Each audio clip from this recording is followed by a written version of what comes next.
Hello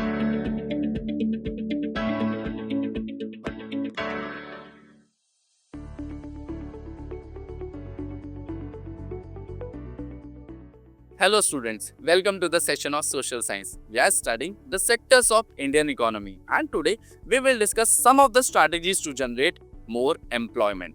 हमने अपने previous sessions में देखा कि कैसे इंडियन जीडीपी बहुत तेजी से ग्रोथ दिखा रही है। अब जिस पेस से प्रोडक्शन की ग्रोथ हमें दिखती है, क्या उसी पेस से एम्प्लॉयमेंट अपॉर्चुनिटीज डेवलप हुई? नहीं, जिसकी वजह से हमारे सामने एक बहुत बड़ी प्रॉब्लम आ जाती है अंडर एम्प्लॉयमेंट की। तो आज हम बात करेंगे कि अंडर एम्प्लॉयमेंट की प्रॉब्लम को कैसे सॉल्व किया जाए। तो इससे रिलेटेड एक स्टेटमेंट मैंने पढ़ी, जरा उस पर नजर डालते हैं। Small changes in one sector can create thousands of job in another sector. Just think on it. How does this work in the Indian economy? क्या लगता है कैसे कर पाएंगे? तो चलिए इसे समझने की कोशिश करते हैं केस स्टडी के थ्रू। ये केस है लक्ष्मी का। लक्ष्मी जिसके पास 2 हेक्टेयर का एक छोटा सा लैंड है। अब ट्विस्ट ये है कि ये लैंड अनइरिगेटेड है, मतलब एक ऐसा लैंड जहां पर इरिगेशन की बहुत ज्यादा प्रॉब्लम होती है। इस तरह के लैंड पे जो फार्मर काम करते हैं वो जनरली मॉनसून पर डिपेंडेंट होते हैं इरिगेशन के लिए। यानी आप देखेंगे तो ये सिर्फ एक सीजन की ही खेती कर पाते होंगे। तो प्रॉब्लम क्लियर है। अब इसका सॉल्यूशन क्या है? चलिए अब सॉल्यूशन की तरफ बढ़ते हैं। तो सॉल्यूशन हम देखेंगे 3 स्टेप्स में।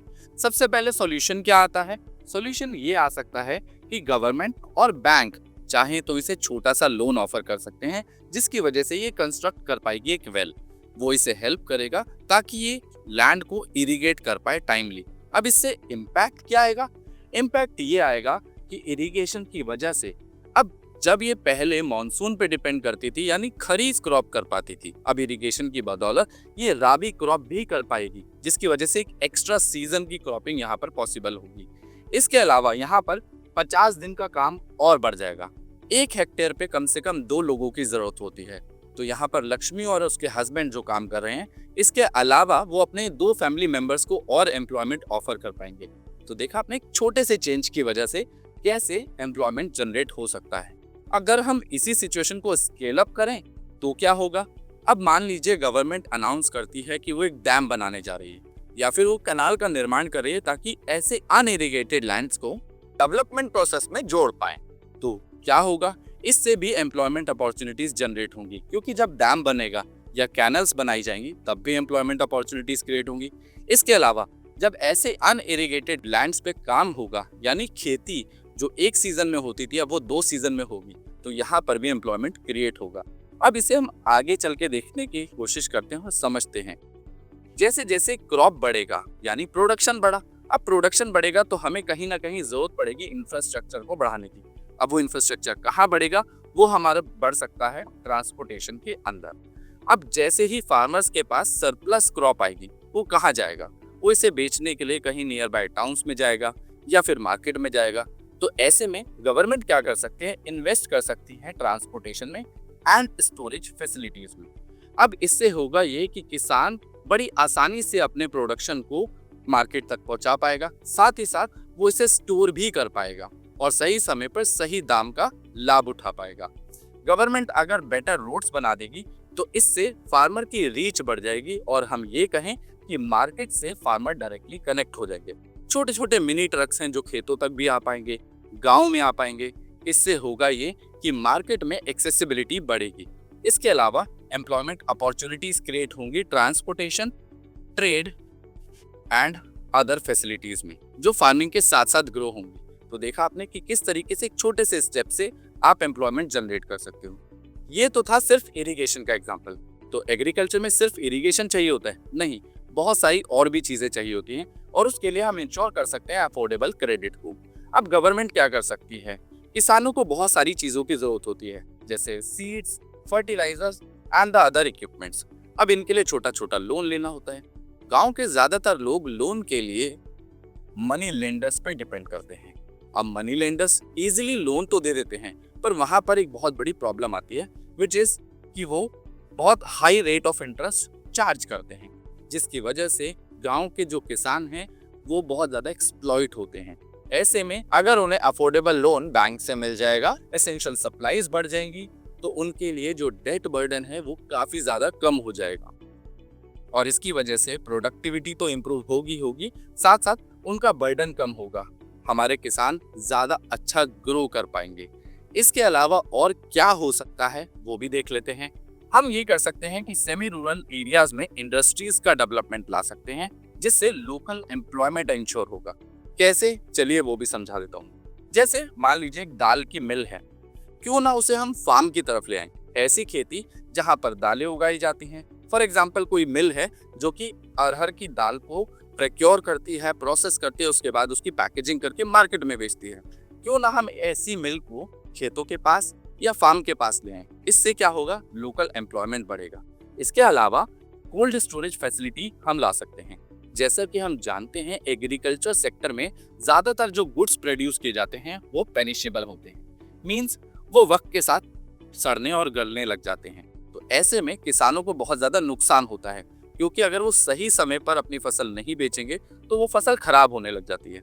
ऐसे में अगर कोल्ड स्टोरेज फैसिलिटी उनको मिल जाएगी तो वो अपनी फसल का सही दाम सही समय पर ले पाएंगे।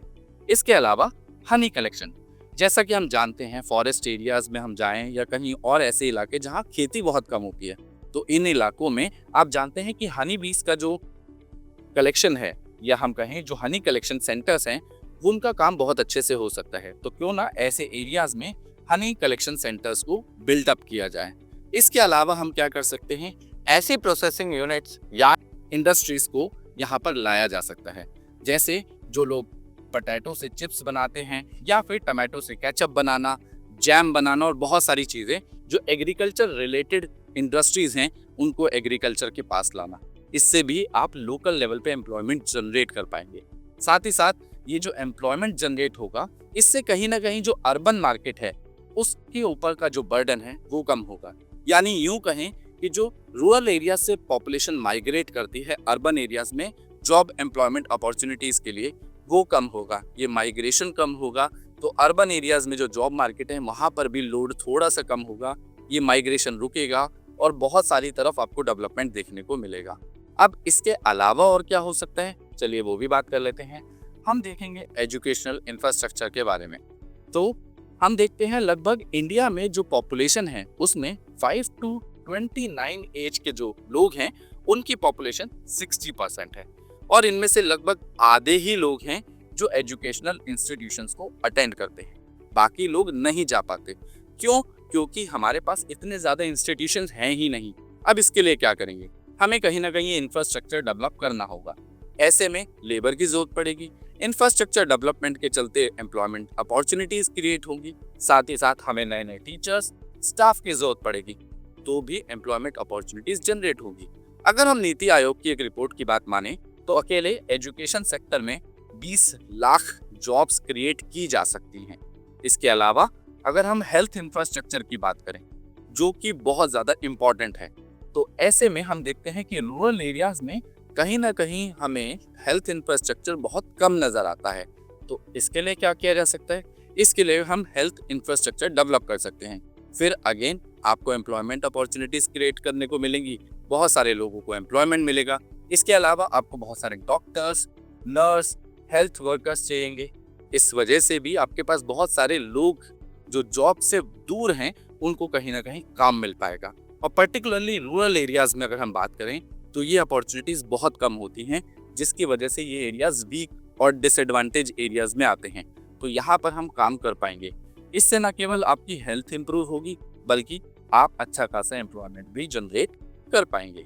इसके अलावा हम क्या कर सकते हैं, इसके अलावा हम कर सकते हैं कि रीजनल स्ट्रेंथ को इस्तेमाल कर सकते हैं और इकोनॉमिक ग्रोथ को बढ़ा सकते हैं। कैसे, चलिए वो बात कर लेते हैं। बहुत सारे सेक्टर्स हैं जिनमें बहुत ज़्यादा पोटेंशियल है, जैसे tourism, regional craft, IT sector, जहां पर बहुत ज़्यादा एम्प्लॉयमेंट अपॉर्चुनिटीज क्रिएट की जा सकती हैं। एग्जाम्पल के लिए टूरिज्म को ले लेते हैं। अगर हम टूरिज्म में थोड़ा बहुत भी इन्वेस्टमेंट करते हैं तो लगभग एक साल में 35 लाख जॉब्स क्रिएट की जा सकती हैं। इसके अलावा इसीलिए कहते हैं कि strategic planning and development can maximise local job creation.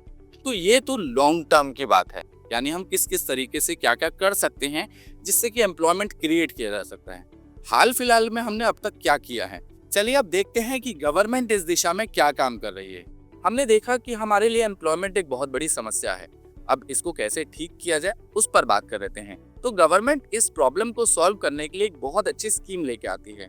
इस स्कीम का नाम है मनरेगा, यानी Mahatma Gandhi National Rural Employment Guarantee Act, जो 2005 में आता है और ये इंश्योर करता है राइट टू वर्क को। अब इस स्कीम को लॉन्च किया गया इंडिया के 625 डिस्ट्रिक्ट में। ये स्कीम क्या काम करती है? ये स्कीम गारंटी देती है 100 डेज ऑफ एम्प्लॉयमेंट हर year to the rural worker, यानी अगर आप इस स्कीम में अपने आप को रजिस्टर करते हैं तो साल में कम से कम 100 दिन का काम ये आपको गारंटीड देगी ही देगी। अगर ये नहीं दे पाई तो ये आपको देंगे अनएम्प्लॉयमेंट अलाउंसेस। अब यहाँ पर बहुत अच्छा काम हुआ और इसी की वजह से इसका जो एम है वो था improving the agriculture productivity and sustainability. इस एक्ट के थ्रू या हम कहें इस स्कीम के थ्रू बहुत सारी वुमेन को भी काम मिल जाता है। इस तरीके से एम्प्लॉयमेंट बहुत अच्छे तरीके से केटर कर पाते हैं। तो अब जाने से पहले आपके लिए एक छोटा सा टास्क ये है कि सबसे पहले आपको नरेगा 2005 की ये जो स्कीम थी, जिसका नाम बाद में बदल के मनरेगा किया गया था, उसके ऑब्जेक्टिव्स को एक्सप्लेन करना है। दूसरा क्वेश्चन है कि tertiary sector is not playing any significant role in the development of Indian economy. Do you agree with it और नॉट? आपको इसको जस्टिफाई करना है। अब मैं मिलता हूँ आपसे किसी और ऐसी ही इंफॉर्मेटिव सेशन में। Till then keep learning and keep smiling.